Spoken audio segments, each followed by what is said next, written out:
വെങ്കിടങ്ങ് ഏങ്ങണ്ടിയൂർ പഞ്ചായത്തുകളെ തമ്മിൽ ബന്ധിപ്പിക്കുന്ന പുളിക്കക്കടവ് പാലം കഴിഞ്ഞ കുറച്ചു കാലങ്ങളായി ഇരുട്ടിലാണ്. പാലത്തിൽ സ്ഥാപിച്ചിട്ടുള്ള വഴിയോര വിളക്കുകൾ പ്രവർത്തനരഹിതമായത് പ്രദേശവാസികളിലും യാത്രക്കാരിലും ഏറെ ആശങ്ക പടർത്തുകയാണ്. പാലത്തിൽ സ്ഥാപിച്ചിട്ടുള്ള 12 വിളക്കുകളിൽ 2 വിളക്കുകൾ മാത്രമാണ് നിലവിൽ പ്രകാശിക്കുന്നത്. 6 വിളക്കുകൾ വെങ്കിടങ്ങ് പഞ്ചായത്തിന്റെ പരിധിയിലും 6 വിളക്കുകൾ ഏങ്ങണ്ടിയൂർ പഞ്ചായത്തിന്റെ പരിധിയിലുമാണ്.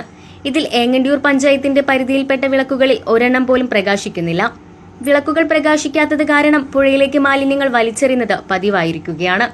ദേശീയപാതയുമായി ബന്ധിപ്പിക്കുന്ന പ്രധാന പാലമായതിനാൽ ഇവിടെ നിരീക്ഷണ ക്യാമറകൾ സ്ഥാപിക്കണമെന്ന ആവശ്യം വർഷങ്ങളായി ഉയർന്നു വരുന്നുണ്ടെങ്കിലും ഇതുവരെ യാതൊരു നടപടിയും അധികാരികൾ സ്വീകരിച്ചിട്ടില്ല. പ്രകാശിക്കാത്ത വിളക്കുകൾ അടിയന്തരമായി പുനഃസ്ഥാപിക്കുകയും സുരക്ഷ ഉറപ്പാക്കുന്നതിനായി ആവശ്യമായ നടപടികൾ കൈക്കൊള്ളുകയും ചെയ്യണമെന്നാണ് പ്രദേശവാസികളുടെയും വാഹനയാത്രക്കാരുടെയും ആവശ്യം. Prime news, Pulikkakadavu.